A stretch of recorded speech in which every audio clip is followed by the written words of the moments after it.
agreed to the deal in the first place?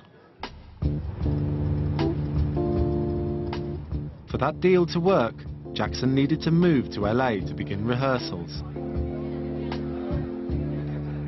Michael Jackson rented a house here at 100 North Carrollwood Drive, Beverly Hills, just above Sunset Boulevard. It was a French chateau-style property, and it had been owned by Sean Connery. It cost $100,000 a month. So who was bankrolling all this? AEG. The boss, Randy Phillips, an unassuming man in a bomber jacket, yet one of the world's biggest entertainment moguls. AEG owned the O2 in London.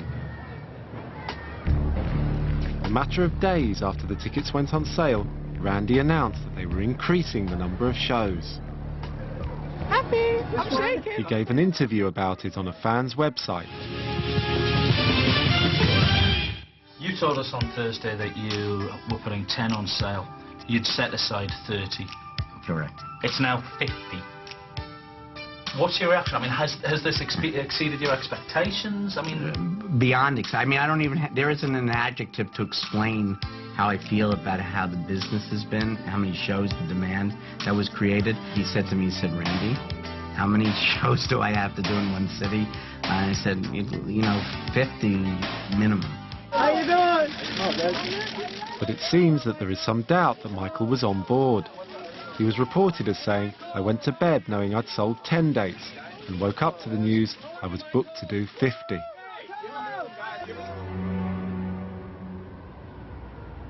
There is someone who previously made his own unsuccessful attempt to get Michael Jackson back on stage. An old friend and business associate of the Jackson family, Terry Harvey. What did he make of the AEG plan? Terry, did you think these concerts were ever going to happen? I said he'll never do one show. I've said it starting in February, and I've said it all the way to the day he died. I believe that they got 10 shows insured.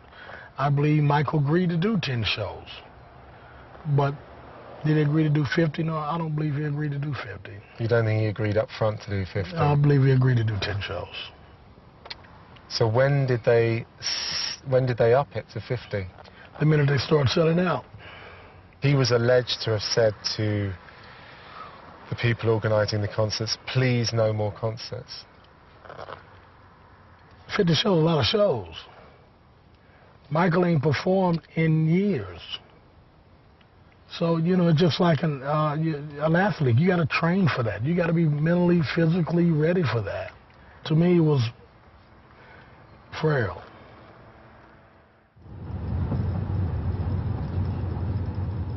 I'd heard that the dancers hired for the shows had all signed 2-year contracts. I wondered if AEG had always planned for more than just 10 concerts. I needed to talk to Robert Baker, who ran the dance studio. Hi there. I'm looking for Robert Baker. Okay. Is he here? I've got a meeting with him. Yes, give him 1 second. Okay, great, thanks. Is that Robert? Yes, sir. Hello, I'm Jack. Nice to meet you. Thanks for talking to me. Great. So, thank you. It seems as though a number of the dancers had to sign 2-year deals. Right. A 2-year contract. Absolutely. I don't know what that means. Does that mean that they were booked for gigs for 2 years? Right. That the AEG had planned for a 2-year plan with Absolutely. Jackson? Exactly. 4 of our instructors, you know, did wind up booking the tour, and they'd given us notice here at the studio that they would be gone. They wouldn't be teaching for 2 years because of the deal they just signed with Michael. A lot of the dancers now seem to want to speak to the press. They want to talk to the media, but they can't. They've been told that they can't. Well, I mean, they do have a confidentiality agreement, and they have to honor that. Otherwise, you know, their contracts are null and void. AEG have since told me that Michael was on board throughout. In fact, he signed up for 31 shows from the beginning and approved the increase to 50.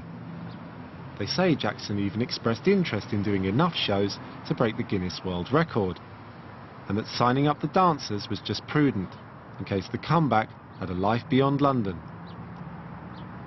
I wanted to find out how Jackson was preparing for the performances. Over the road here is Centre Staging, which is basically a low-key rehearsal studio on the outskirts of LA. It's the place where Jackson was due to start rehearsals for the show on March the 7th. And I want to see if I can get in and see the studio, meet the guy who organised it all, called Johnny Coswell.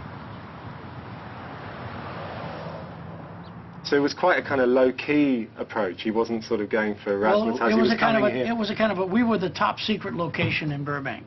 We were being referred to as a undisclosed top secret location that he's rehearsing at in Burbank. So there wasn't a lot of people here because a lot of people didn't know it. He was due to start rehearsals on March the 7th, I believe, Mm-hmm. here. And he didn't show initially. Do you know why that was? I don't know why that was. Okay. I don't know why. But he did show up here at the end of March. Towards the end of March. At the end of March, and he stayed here through March, April, and May. Okay. So he was here for those whole 3 months. Yeah, he was here for the end of March, all of April, all of May, and on the 1st of June he moved to the Forum. But others have questioned his commitment to the rehearsals. And in the rehearsal rooms, did you get any inkling of what the show was going to be like? No. And if I did, I couldn't tell you. Everyone that was involved internally were required to sign an NDA. Oh, okay. Right. Okay. Yep. So it was all pretty top secret. Absolutely. We heard things like elephants and all this kind of insane show. It got madder by the day, a 3D thriller, a new moonwalk. There were all these things being talked about. I'm sure a lot of that was true, and a lot of it was fiction. So I can't speak to what was true and what was fiction without breaking confidences, but I will tell you this. It was going to be the biggest show ever. Jackson walked this very same walk to save his future. I wonder what he felt as he approached his first attempt at a performance on stage for more than a decade.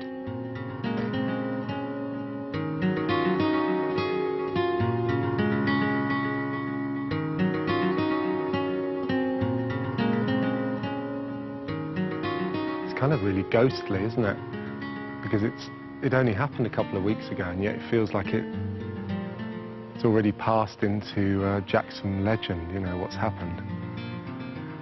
It's just quite eerie. Johnny told me off camera that the whole of this wall here, this side, the whole wall up until this line here, from here to that wall, was the stage. They built a stage for Jackson there. No one will say what the truth of it is. Now everyone's talking about he was back to his old form, he was back to what he was like when he was 18. I mean, this can't be true. The man died a couple of weeks later. With 3 months to go before his O2 shows, Jackson began what seemed to be delaying tactics. Newspapers reported that he'd requested a choir of equal numbers of black, white, Asian and mixed-race children capable of doing sign language. And on the 1st of April, 3 months before the first O2 concert, there were stories that David Copperfield was to mastermind a series of spectacular stunts. That Jackson had ordered 100 mirrors for the show, and 300,000 Swarovski crystals for his costumes.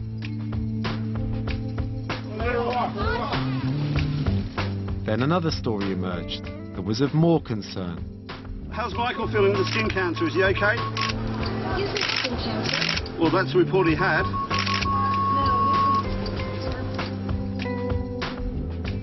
Was Jackson spinning against his own shows in order to get out of them? 40 days and counting to his first performance in London, but it was still unclear whether he was rehearsing full-time.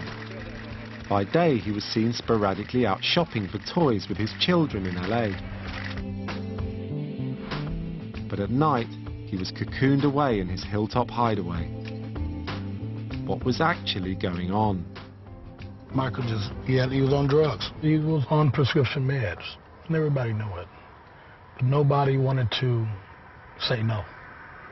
A drug addict got a pattern. A drug addict has a pattern. When they doing drugs, that's all they want to do is get they high on.